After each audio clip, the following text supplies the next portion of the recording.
my friend and fellow YouTuber Jule Saynes to discuss the movie Watership Down. How's it going, man? Oh, good. How are you today? I'm good. I'm good. So John Hurt voices Hazel in this. Richard Breers voices Fiverr. I love how Fiverr's vision.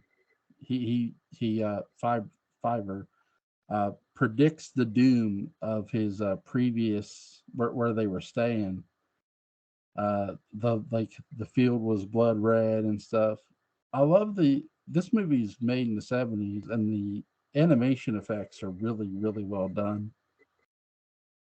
Oh, yeah, I agree. What's interesting is this came out the same year Halloween did. Yeah, it did. 78.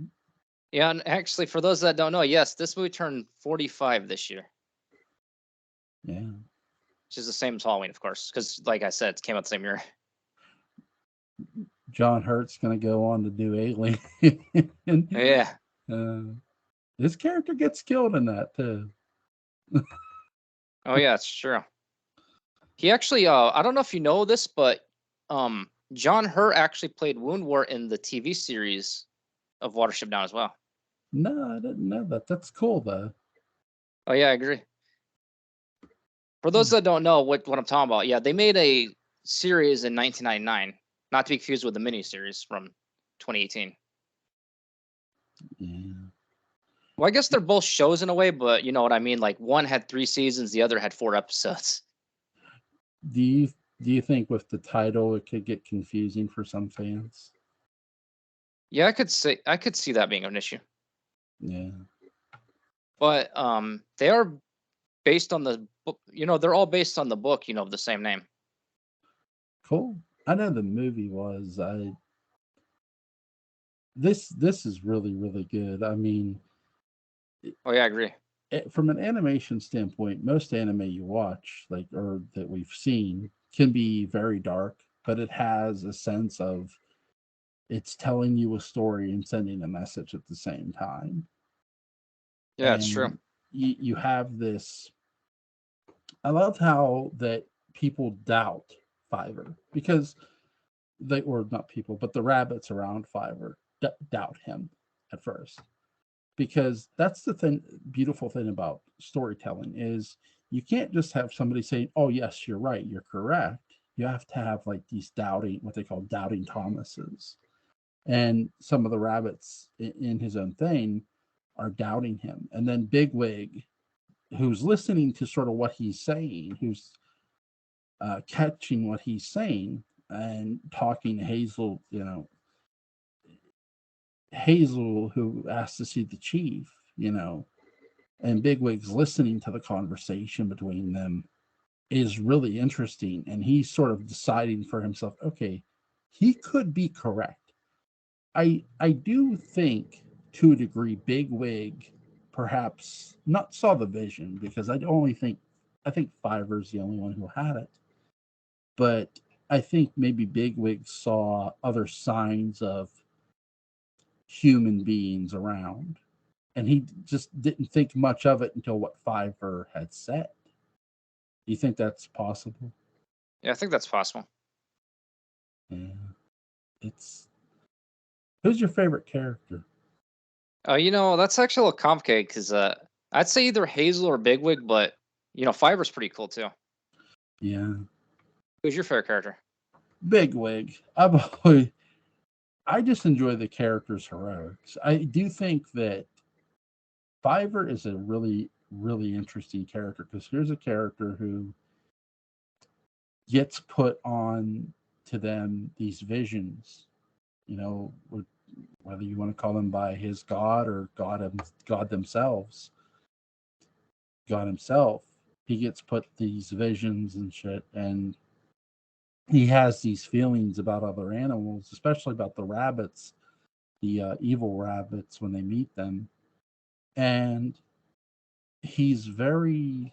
I, I don't feel Fiverr is gloom and doom. I think Fiverr is somebody who senses evil and senses, the sort of what lurks behind a person, sort of like a sort of like the Shadow does to a degree. But the difference is Fiverr isn't. He's not trying to pass judgment on anybody. He doesn't go seeking to pass judgment on his fellow rabbits he's just somebody who happens to be able to do it.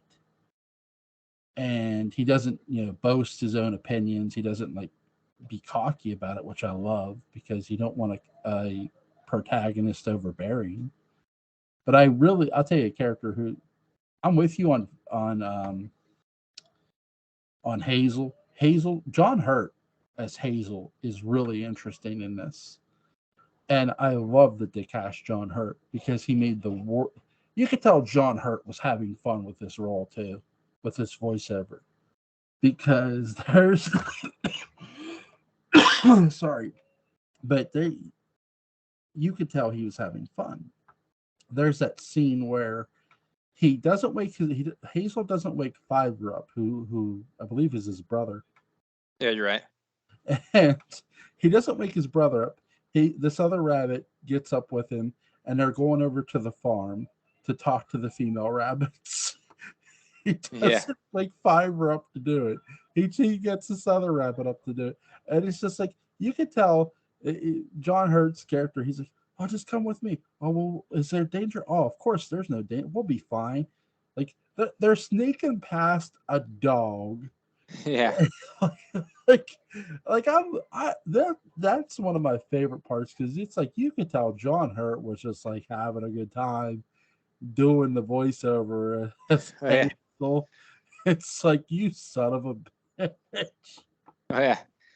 Oh yeah. For anyone wondering who the other rabbit, his name is Pipkin. He's supposed to be small too. I don't know if you've connected. I mean, you figured that out. Yeah. It's it's a little more obvious in the book, because the book, they say he's one of Fiverr's friend that's, also small. It doesn't say that word for word, but basically that. Yeah, Pipkin, you're right. I did forget to mention that, but you're right. Pipkin is one of the smaller ones, because he's like a worrywart a bit. He's like, are you sure there won't be danger? This, that. And when he goes with Hazel, and Hazel's like, watch out for a cat. He goes, go keep an eye on a cat. It's like, oh my God. And that's funny, because here's this cat who's coming up to the barn, and he's like, run when I tell you. And the cat's getting ready to pounce, and they're like talking to the cat. The cat talks back, and they move as the cat jumps, and they just get away from the cat the first time. And then Hazel goes back after being shot too. That's what's amazing. Like, they pick out the buckshot of on Hazel's hind end, and he goes back, and the cat catches him because he's a little too slow from being shot. It's just like, Hazel's got some balls. Yeah, it's true.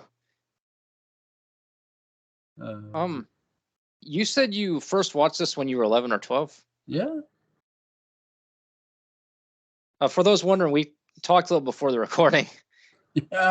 Yeah, we were chatting a good bit before the recording, me and Daniel. But I'll ask you this, like, with the way they did the animation, and it was really well done for, especially in the 70s. And here's the thing too, this wasn't made by Disney. This wasn't done by their animators. This was done by people who don't work for Disney. But the animation is really, really really well drawn. From the drawn animation, what's the scene that sort of blew you away? Because this is 1978. I mean, I would say I don't know if you remember, but like at the beginning, there's like a few seconds where Hazel looks realistic looking for some reason. I thought that was pretty good looking. Yeah, there's that scene where they're in that grass with those other rabbits. Yeah, for those. Oh yeah. Yeah, you're right. He looks absolutely real. Yeah, for those that don't know, I'm not kidding. Like for some reason, for a few seconds, and I'm not exaggerating, he's like realistic looking. Yeah. Yeah, he looks, when you first look at him, like, wait, is that a real rabbit? Then you realize, oh no, it's I think the Illuminator. I want to say I'm going to give the credit to the Illuminator, whoever did that. That's amazing. Like whoever did the the editing or whatever, it looked amazingly real. I love how in animation when they draw dark scenes, you can tell there's going to be some moment of terror, especially when there's a night scene. But my some of my favorite scenes are the night drawings when they cross into the woods, and it's not necessarily night, but it's dark in the woods. Like when you go into the woods, the tall trees tend to block out the sun, which is true. So they make it a bit dark in those woods, though it's not nighttime. And you see an animal with blood on the lips, and really well drawn is the trees and the way they drew the woods in this movie. Yeah, I agree. And I love when it's night and they run into the mice, the Oh rats. yeah. Like, and there's an owl in there with them. It's just like, and they made the owl white too. Like, and I think they did that too. If I had to guess, I would say they did it for the owl to stand out, because the mice are really dark, and a lot of the rabbits you see are either brown or they're dark brown.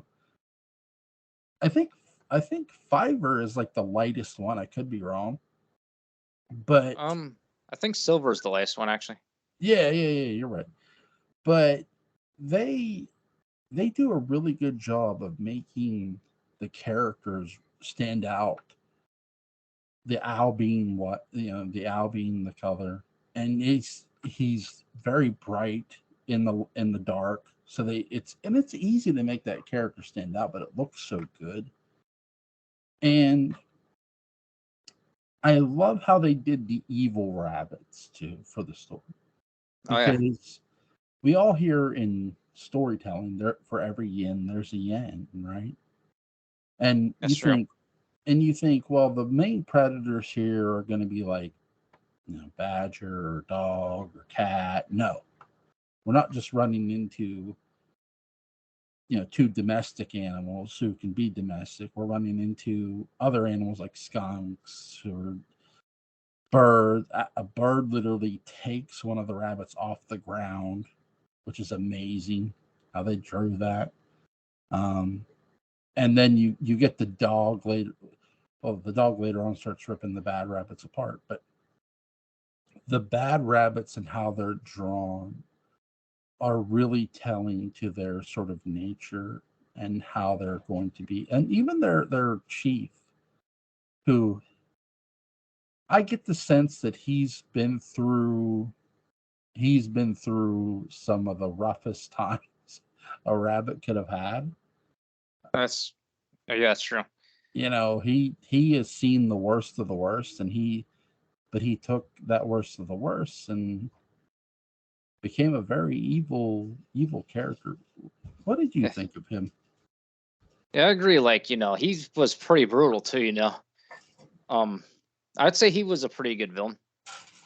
Yeah, he really was. I like how the one rabbit's warning Bigwig, even you couldn't take him.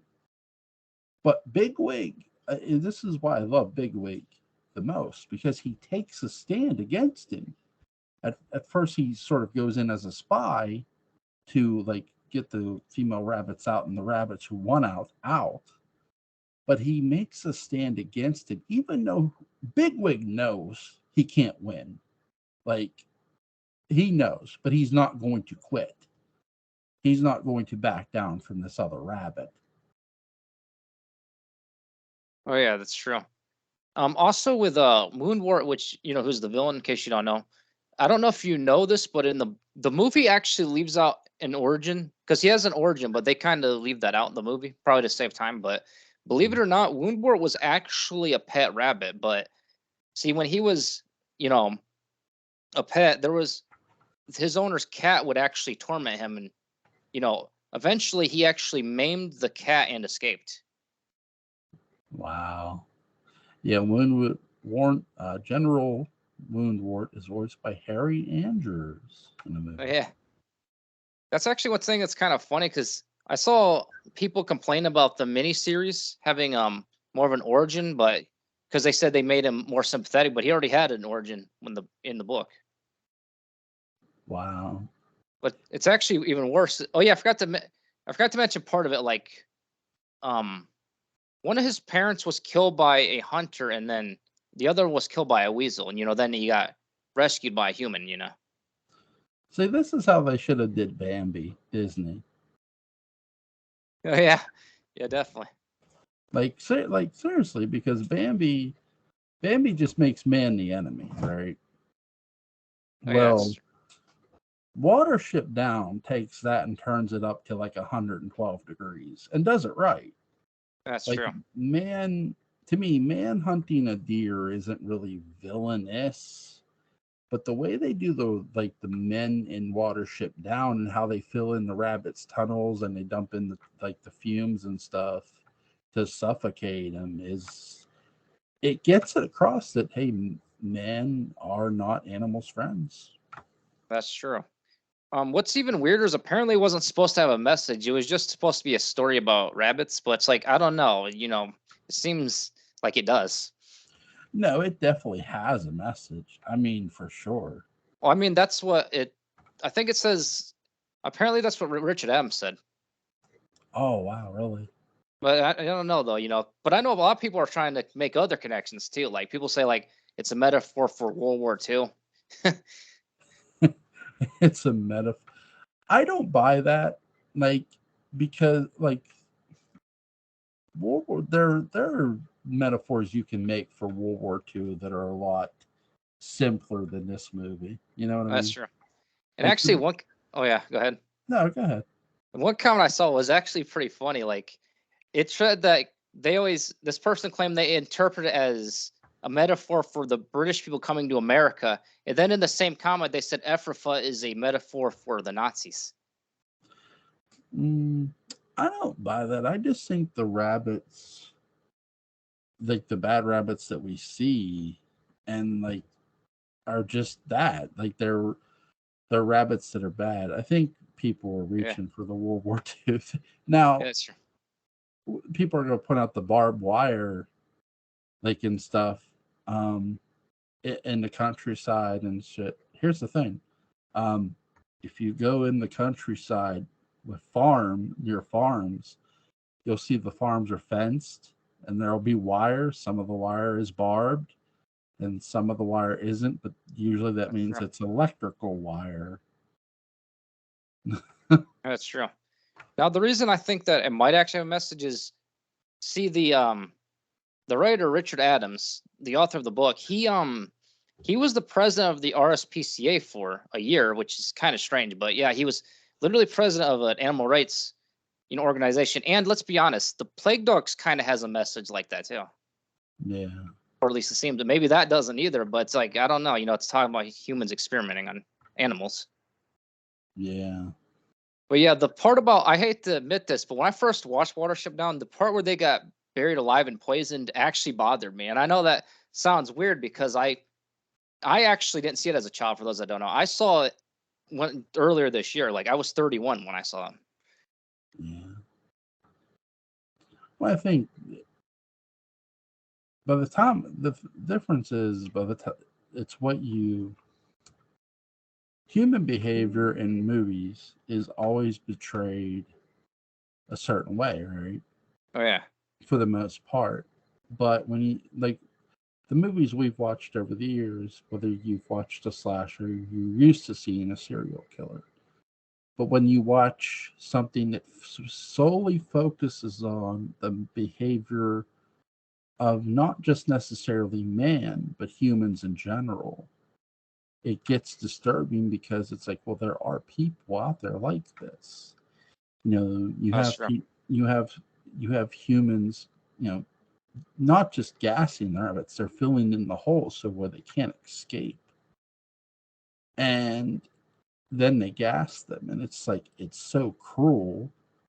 It's Yeah, I like, agree. you have no reason to do this, to kill off the rabbits. You could just let them escape.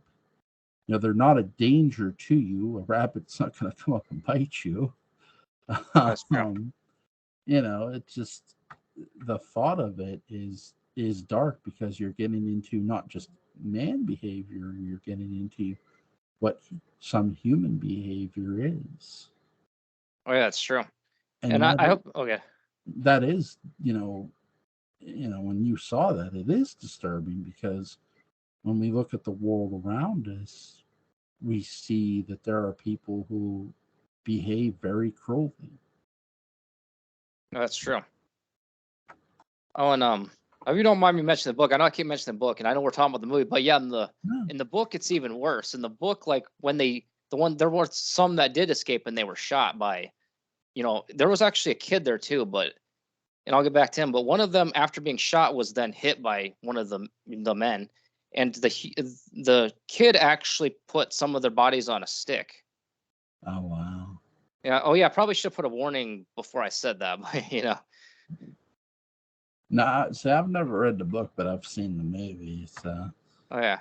Well, I mean, that might have been disturbing to some, but then again, there is the fact we're talking about Watership now too. Yeah. yeah, it's funny, because, like, I knew we were doing this video, and Patrick's like, "Wow, that movie is very, very depressing." And I don't view the movie as depressing. I find the movie very, one, educational. Two, it tells a very interesting story, That's true. and Um, it's a story that sort of, some stories can help you look in the mirror and go, you know what, we need to be better as human beings, that's to true. not just to animals, but to each other. And that's the thing. It's like, you have the, Fiver's vision about what was going to happen only comes true because man makes it come true. Oh yeah, that's true. And really, they're on this land that they're eating off of, but it's going to be bulldozered and stuff put, built over it. It's one thing for a man to build over something, it's another to completely wipe out inhabitants on purpose and then build over it. Oh yeah, that's Um, true. because you're basically building something off on top of dead bodies. Oh yeah, Uh, that's true. and knowing it too.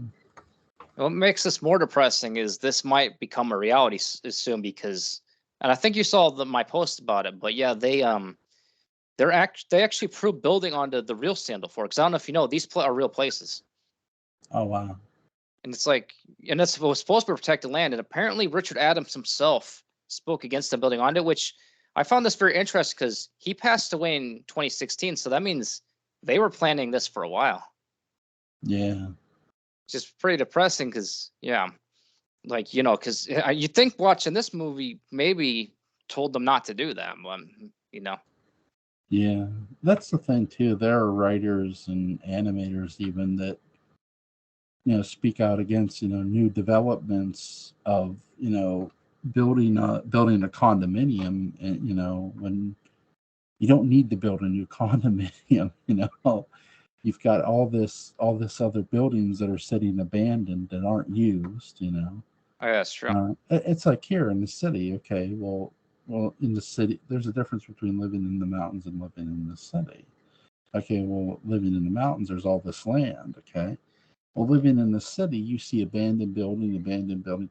Yet they build a new building. But they don't need to really build a new building. There's this old building sitting empty they could use. But That's they true. but they don't do that. They build a new building, and it's just like,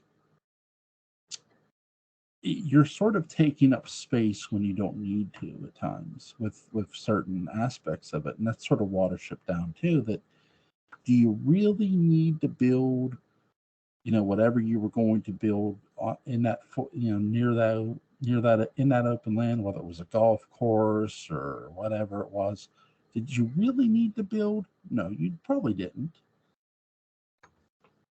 Yeah, that's true. Yeah, yeah, I don't know if you know, but yeah, like I said, like Sandal Ford and Watership Down are real places. Oh wow. Yeah, Watership for yeah, I know it probably is shocking, but yeah, that's where they go. That's why I don't believe the whole America that it's a metaphor for America because Watership Down is in England. Yeah. But actually, it's even weirder in the book. Nuthanger Farm is actually a real. They said Nuthanger Farm is a real farm, but that one I find weird because that sounds like not a real name, you know. Yeah. But they did say that the humans in it are fictional, which is weird. You think they would make up a farm? I don't know. I don't know. Maybe farms are known to the public. I don't really know. Well, most farms are known to the public. Like you'll pass a farm, Okay, yeah. depending. Like, okay, I live in like. Have you ever passed a farm in Florida? I think I have, yeah. Okay, well, if you lived here in PA, you'd pass a bunch of them. Like rural Pennsylvania, people say rural Pennsylvania. Well, there's a lot of for all the big cities you see in Pennsylvania, like Pittsburgh and Uniontown and Connellsville and shit like that. For every big city, you'll see a bunch of rural areas. You'll see a lot of rural areas because a lot of Pennsylvania is rural area, and for all those rural areas, you'll see farmland, farms, and you'll pass a bunch of. Sometimes you'll pass two farms that occupy this set of land, and then another farm that occupy this set of land. Sometimes you'll pass one big ass farmland.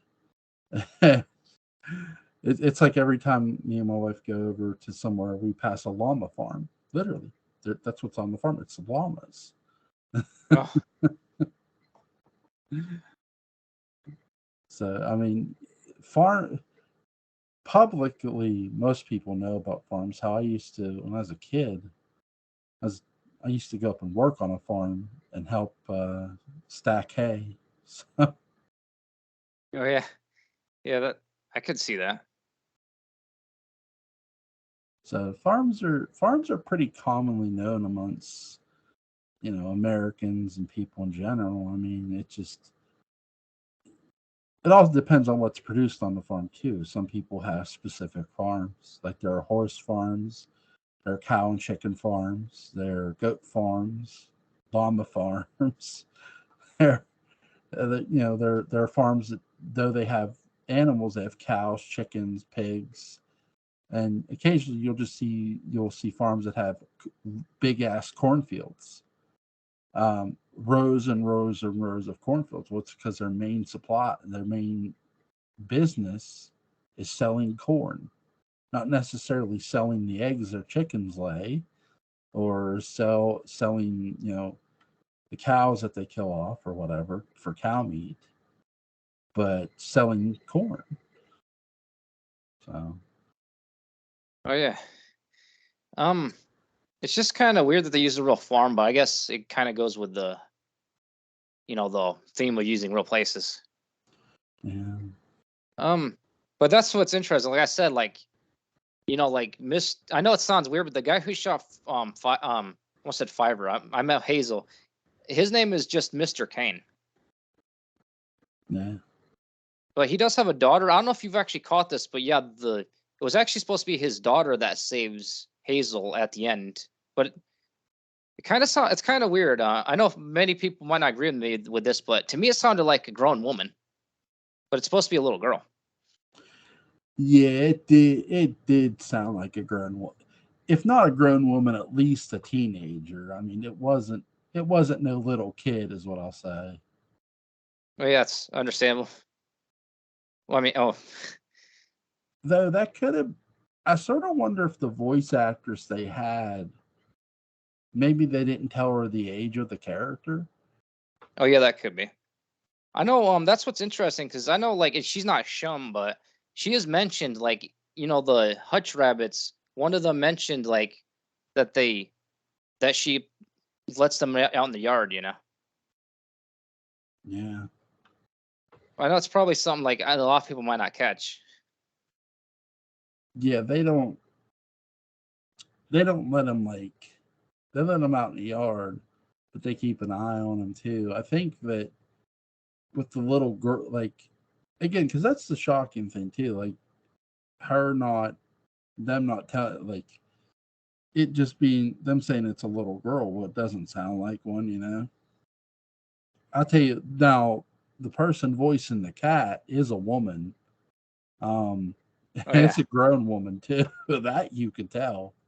yeah, that's true. Um, Oh, how did you feel about Kihar? oh wow! Oh, oh my god! Interesting. I mean, look, I liked the character. I liked all the characters in this movie, like all the rabbits, right? Oh yeah, I think they're all interesting. I think too, though, like because they had like with all the rabbits Fibers around, that Fivers around, they're all going. They're following Bigwig, and because Fivers like go this way, and when they meet those other rabbits, I think before they meet them and they see that other rabbit, tell them they'll mark you, they'll do this, and you can tell the other rabbits are sort of scared too. They're like, like, oh yeah, but I love the go get the dog, like go get the dog, oh yeah, like, oh, Hazel is like I said, John Hurt was having some fun. oh yeah. Actually, there's something I didn't mention in my review. The dog and the cat actually have names. Well, I guess that's probably kind of obvious, but yeah, the dog's name is Bob. Yeah. Out of all the names, his name is Bob, and the cat's name is Tab.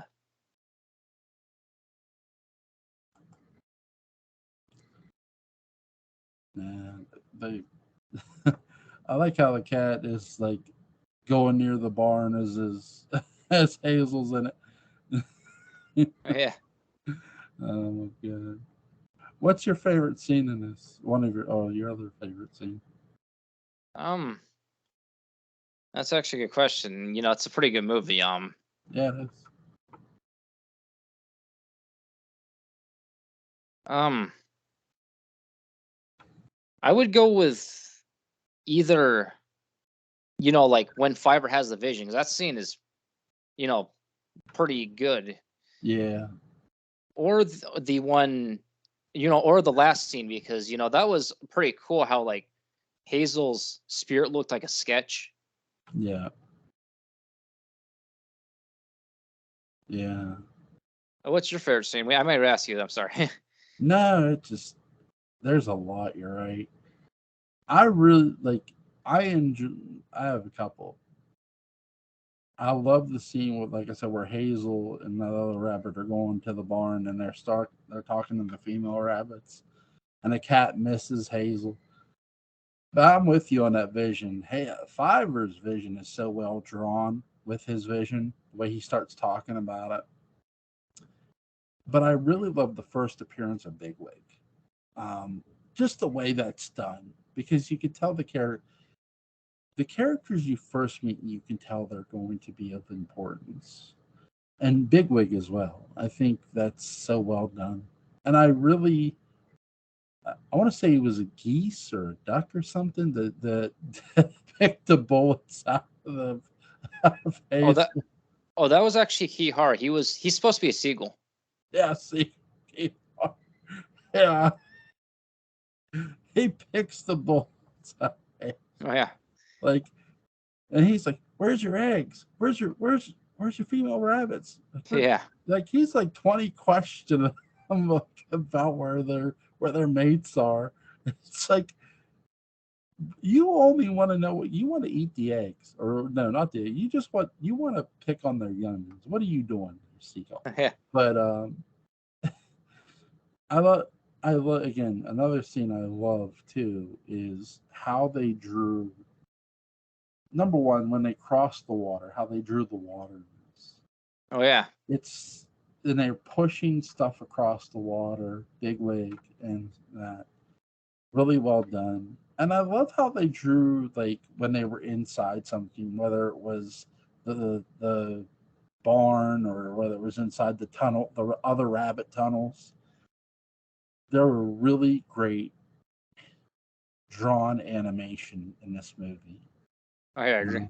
Which is a lost art, unfortunately. Needs to Yeah, that's true. It is. be brought back. Oh yeah, I agree. I agree. It should be brought back.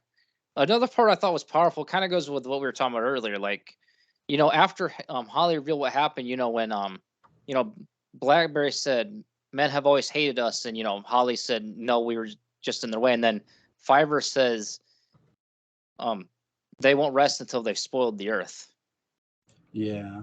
I thought that was a very powerful quote, and I was telling you the other day, it's actually Holly that says it in the book, but it was a very powerful quote.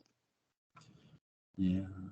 I think the reason they changed that in the movie, just guessing, is Fiverr is your main protagonist in a sense. Though though in every way he's sort of leading the way with Bigwig and stuff.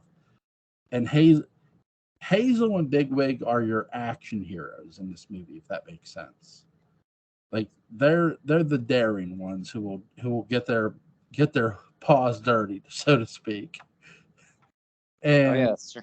like they're the fun. They're a lot of fun to watch. Like when you're watching this movie, Bigwig and Hazel are just fun to watch. But Fiverr is your storyteller and the one who is sort of your unsung hero in a way, because he saved his his colony, his rabbit colony, from death. I mean, from the human race. Oh yeah, And that's true. he also tried to warn them about other things, the bad rabbits and stuff. Oh yeah, that's And he Fiverr is somebody who was a rabbit who was highly intelligent and knew how to read other animals, I think. oh, yeah, I could see that too. Yeah. And he also warned them about cowslip. They didn't want to believe it at first, but that turns out there were snares around. Yeah. Yeah. There Bigwig got caught in a snare. Yeah, he did. What's weird? And I know people are probably getting annoyed because I keep mentioning the book, but it's interesting in the book the wire is described as being copper wire, but my guess is that it might have been easier to animate the way it did. Yeah, I think with animators, they want to keep it simple with drawing something. Well, let's just draw a rope, right? Let's just draw a rope or something, and that's a snare. Because here's the thing: usually a trap, there's a spring on certain traps, right? So if you catch a rope, if it's a rope or something, and it goes around an animal's neck and it's choking them, well, a rope is a lot easier to probably draw than copper or whatever. I love how they draw it, though. It's very graphic. Oh, yeah, I agree. And So. I don't know if you realize this, but Bigwig being in the snare is actually on the cover. Yeah. Oh, yeah, I don't know if you know what I'm talking about. Yeah, but if you have it on DVD or Blu-ray, it was actually a poster originally. You know how they usually recycle the poster as the cover, but yeah, it's just a blacked out image, with Bigwig in the snare. Yeah, I shouldn't say black out, but you know what I mean. Yeah, Bigwig looks dark. Is he's black, he's blacked out, and he's got his teeth in the air. Looks like he's pulling on something.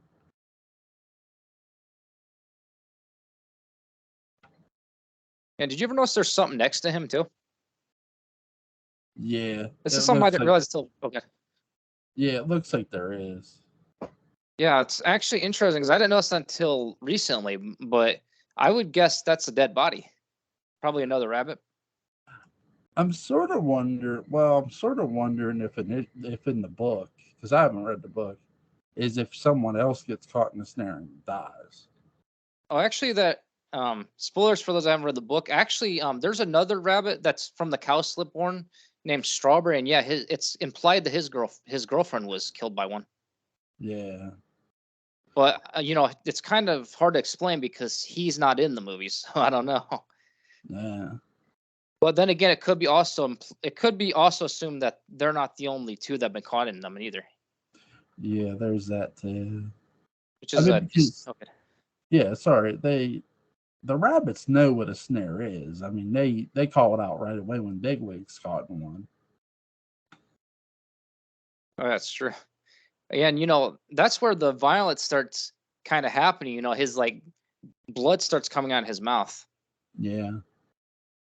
Yeah. But I Oh, like how they talk about when they talk about the bad rabbits, they'll mark you, and they do. They'll scratch your ass. yeah. Yeah, they actually literally mark you with a scar. Yeah. That's something I don't really get because like Bigwig was like like already like kind of high up in it, but I always wondered what you have the mark and that was like the where you're at, I guess. But it's like, what if you get upgraded? They just re-scratch you. I would say so. You would think. I could see that. And also, like, how did you feel about what they did to Blackavar? Oh God, man. That one rabbit that they tore up. Oh yeah, that's him actually. Yeah. Yeah. Yeah, that was pretty messed up too. Like, not only did they torture him, but then now he actually has to display the fact he was tortured too. Yeah. The fact that he was torn he's torn apart and stuff is just like Jesus. And yeah, it's kind of I don't know if you noticed, but even when Bigwig like meets them to join them, they actually when he tries to escape again and they actually attack him again, it's like, geez, no wonder he wants to leave. Yeah. But that's the thing too. Bigwig's looking for people who want to rebel and just get out of there. Looking for other rabbits who want to get out of there. So Yeah, it's true. And yeah, he even has like permanently ripped ears. One, I don't know if they're, what I mean. Like his yeah. character design always has it. Well, has them. I mean. Yeah, his character's drawn with ripped ears, and I mean that's it. That's how consistent this movie is, though. I mean, they're telling you that a rabbit's ear got ripped off, and they draw it. You know what I mean? That it's not going to look pretty. It's called you know this. You're a writer. It's called consistent storytelling. Oh, that's true. There's actually an interesting thing about the book. Like Silver is actually the Sandalford's chief rabbit's nephew. What's weird is I know this is not a reliable source. Well, I shouldn't say it's. How do I describe this? It's possibly incorrect, but according to the Watership Done wiki, it says that he's only his nephew in the book. It's like, how do we really know that? Just because it's not mentioned in the movie doesn't mean he's not. Right. Well, just right because you don't always. I mean, do you all unless you're meeting somebody new, like the rabbits themselves, they're not trying to like introduce themselves to like other creatures. They're just trying to get from one place to another. So they're not stopping and introduce, oh hey, this is my nephew. They're not doing that. Yeah, it's true. I also do you know how the story of Watership Down was created actually? No, I don't. Oh, it's actually interesting. See, Richard Adams, the writer of the book, I probably already said that, but in case you didn't know or you forgot, I'm sorry. I probably am repeating myself, but No, it's all um, right. but see, he used to tell his daughter's stories, in car ride. Well, when he was, when they had car rides, Yeah. and they wanted a new story, so he told them the story of Watership Down, but at the time it was called Hazel and Fiber, but then he tried to publish it. I think it was 7 times, and then eventually he found one that published it. Yeah. Book companies back then probably like, well, this is too much, and it's like, no, this is a story that needs told. Oh yeah. Oh yeah. It was actually his daughters that said he should write. He should consider turning into a book too. Yeah. It's good that he did. I mean that they did. Yeah. Well, I mean both. It made it an amazing movie. And That's true. I think I've not read the book, but would you say the movie does the book justice? I would say it does. Yeah. I haven't finished the book as of this recording. I haven't finished the book. I've gotten to I'm on chapter 22. Cool. How many chapters do you have left? Oh, there's 50 chapters. Cool. But yeah, one of the reasons that he had a hard time publishing it is, they were saying that, older kids wouldn't like it because, rabbits are too babyish supposedly, and younger kids wouldn't like it because of how it was written. They've misjudged the viewing audience and the. Oh, that's true. That's producers and people's jobs is more to people won't like this. Well, how do you know unless you try? Oh, that's true. Oh, and I don't know if you know this, but yeah, Plague Dogs, the book is written by Richard Adams. But here's where it's interesting: Plague Dogs was also directed by Martin Rosen, who directed this movie. So it's actually written based on a book by the same author and directed by the same person as the movie. Cool.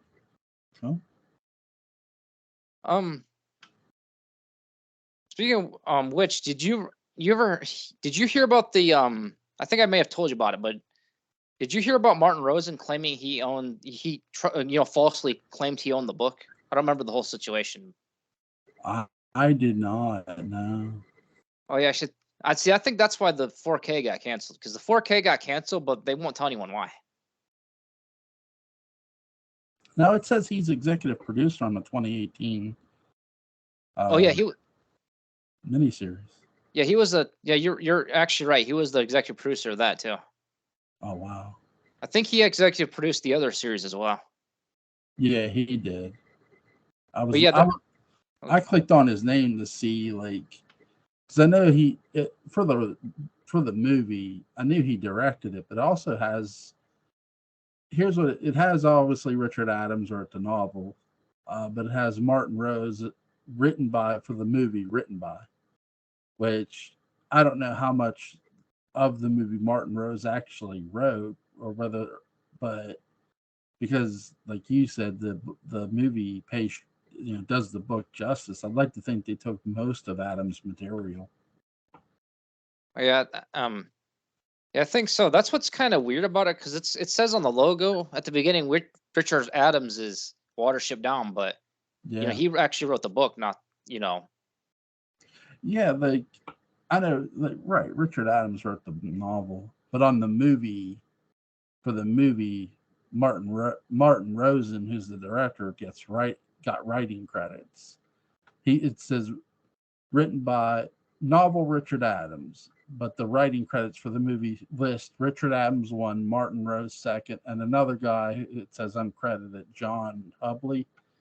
But again, that could just be whatever. Oh yeah.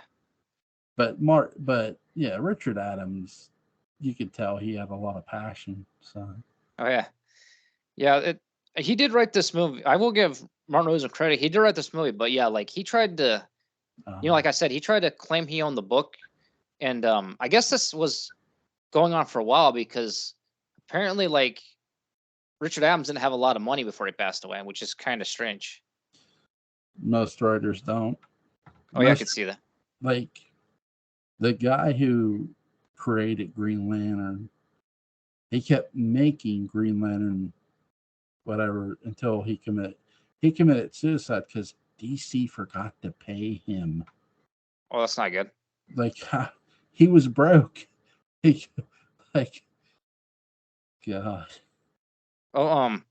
Yeah.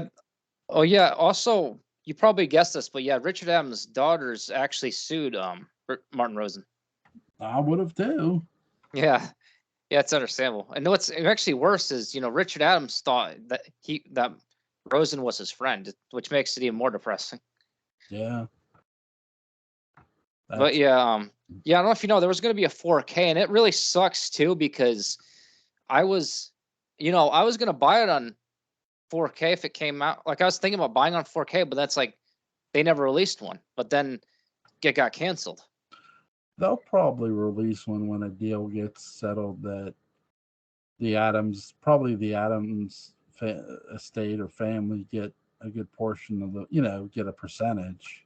Oh yeah, that makes sense. You know what I mean? That could be what's going on too. There might be negotiations going on with Richard Adams's daughters and stuff, because if they probably have rights to Watership Down to a degree to where they can control it, and they probably want a high percentage, because I know that with the Shadow, that every time a new Shadow is done, a book or whatever, that the Gibson estate gets a percentage, like Walter Gibson's family.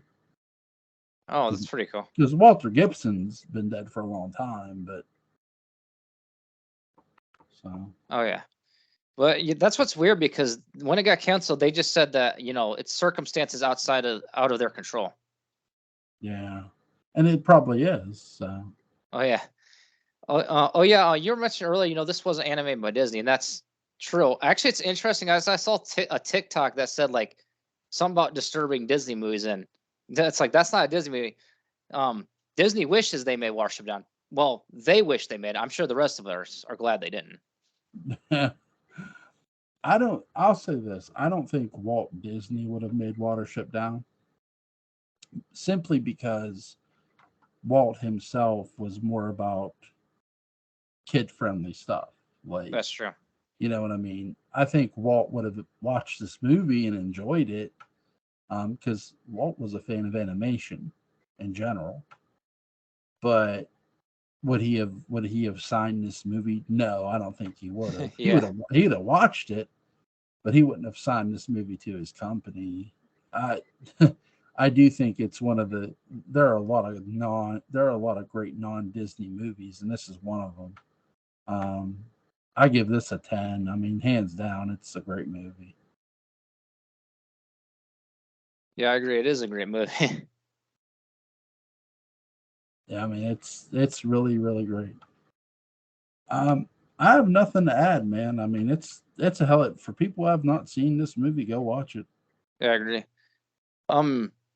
What's also interesting is I watched this on when I first watched this, I watched it on Max, or it was actually HBO Max at the time. But what's interesting is, I don't know if you're aware of this, that service is not available in the UK. Oh wow, really? Yeah, so I watched this British movie on a service that's not available over there. But I've actually heard about this for years. I never got around to watching it, but yeah, I've heard about it for years, like because of the internet.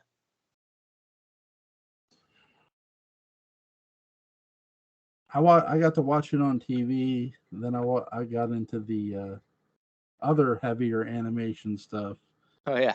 Then this show called Dragon Ball, and Dragon Ball Z came along, and you know what that was. Oh, yeah. There's always going to be anime that pushes the boundaries, because I mean the animators are daring. They're going to tell a story, and especially people who write novels and are writing it for sort of an animated product. And I think, again, this movie is a hell of a movie. I mean, if you haven't watched it, for those who are going to listen to this and haven't watched it, go watch it. Oh yeah, definitely. Oh yeah. I also want to ask, how do you feel about them re-rating this from U to PG in the UK?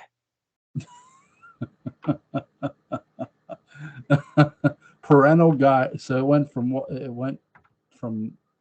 what was its original rating? I think it's called Universal. It's one that doesn't exist here in the US. See, Universal is based. I mean, U is the basically the. Actually it is. It's the G equivalent to the G rating. I would.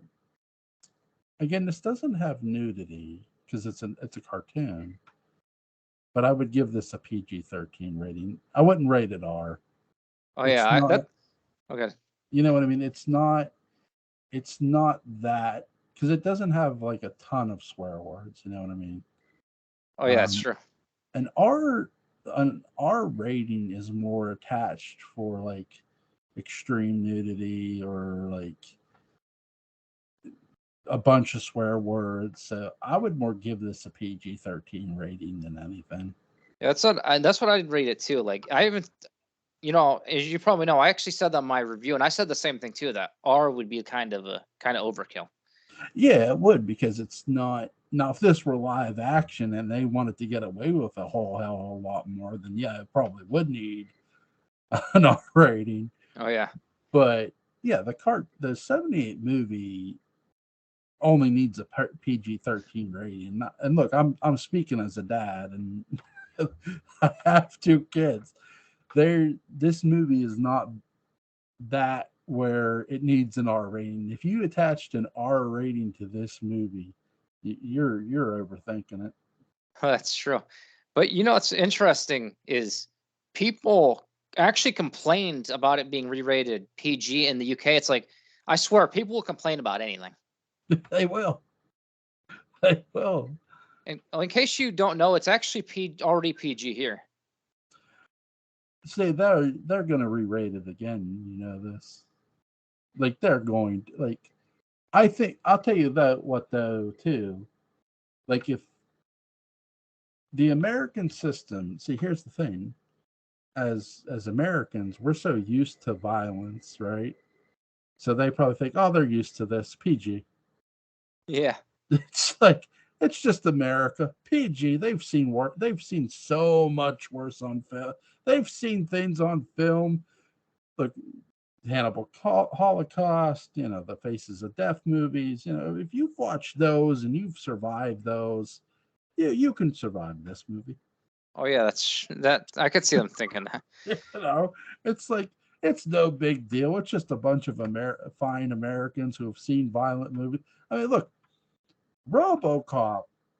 When I watched RoboCop, I thought, well, okay, I get why this is R, right? I get why RoboCop's an R-rated movie. It's like this does not need an R-rated movie. Now, I don't know if they might just keep the parental guidance warning, like, hey, parental guidance, you need to think about letting your kid watch what. But I do think eventually it's going to get a PG-13 rating. Oh, yeah, I can see that. You know what I mean? Like, I can't sit here in good conscience and say a Watership Down needs a PG rating. I would be like, nah, let's bump that up to a PG-13 rate.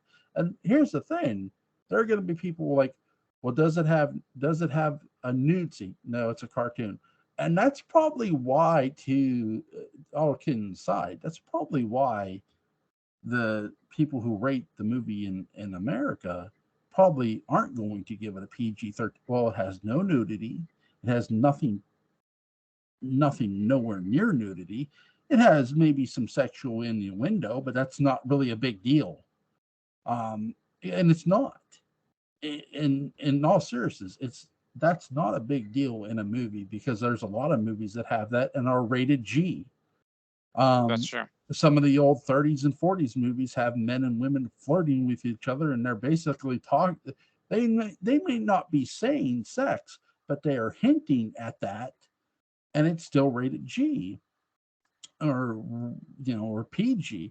It's not something that to me, I don't think this movie is going to get a PG-13 rating, because there's nothing to warrant it from a viewership standpoint. Now, if they like add other scenes in this movie that were cut out that are even more whatever intense, and yeah, probably. But the PG rating should be fine. And here's a tip to parent. I'll give a tip to parents who want to let their kids watch Watership Down. Sit there with them and tell them this is a fictional story. Oh yeah, that's a good idea. Oh yeah, I don't know if you know the history between about the PG-13 rating though, but it used to not exist. That's why like movies like Poltergeist and Jaws are PG. Yeah, well, here's the thing too. Like when you watch Jaws, okay, what's the worst scene in the movie? What's the most scene that makes you like almost cringe? I'm not sure, actually. That's a good question. It's like the most cringe scene isn't even Quint anymore. The most cringe scene is when the shark like bites the guy's leg off and is swimming toward Brody's kid. It's Oh like yeah, I that, could see. you know what I mean? It's like Quint is like when Quentin gets killed, it's like, oh Jesus, that happened. But again, it's a mechanical shark. So, you know. Oh, that's true. Oh yeah. Also, according to IMDb, Watership Down was rated TV-14 and TVMA a few times, but here's the thing: those are not accurate because they claim, according to the TV ratings, Halloween and the Child's Play movies are TV-14 as well.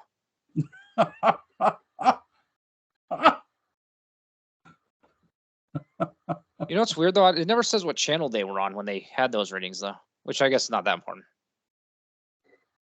I bet those ratings are probably listed in the 90s. Oh, I wonder. And then like in the mid 90s, because what was going on in the 90s? The Attitude Era. And that was TV-14. Oh yeah, I could see that. Like, you That know, is true too. I bet that's what those ratings are from. And if again, I'm not saying they are, but I would guess they were.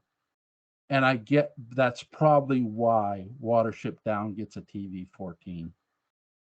And in all honesty, no offense to, I don't even think it deserves a TV-14. But you know, again, I could see their logic in it. So. Oh yeah.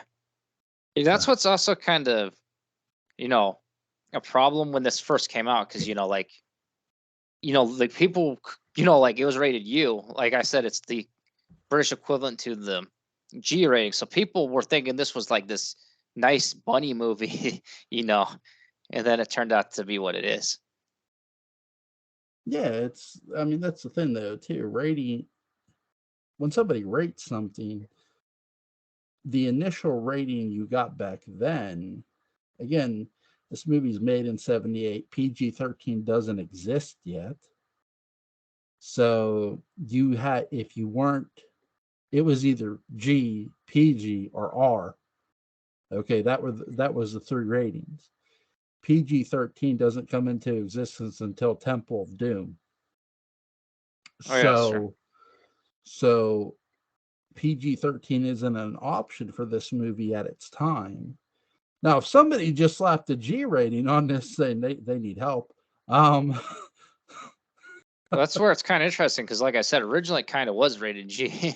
it's like maybe somebody was sipping some tequila that day. Who knows? Oh yeah. Some people think that they actually didn't watch it before rating it. No, I doubt. Here's the thing. If somebody rates a movie, okay, they probably compare it to something else they've watched, right? Oh, that's true. So if you look at this movie and compare it to John Carpenter's Halloween. Okay, would you give John Carpenter's movie an R rating? Yes. Why? It's not just blood, it's the nudity. It's the content too, but there's blood and nudity. There's no nudity. There's profanity, but not a lot. There's blood, but it's animated.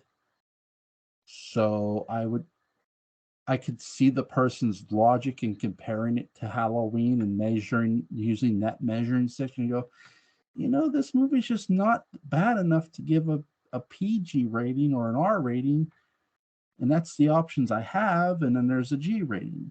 So really guidance is a suggestion. It's like, okay, this movie needs guidance for you to maybe guide your kid. Now you could just throw a PG rating on it to be sure, but maybe they felt, again, there were some responsible parents who were probably going to watch this movie before letting their kids watch it too. Oh, yeah, that's true. So, Daniel, man, this has been fun. Oh, yeah, I agree. It has been fun. I'm glad you had a fun time too. Yeah, I've enjoyed it. This is a hell of a movie, so I'm gonna sign off here. And if there's anything you want to add for your own channel, man, it's a blast. Oh, yeah, I agree.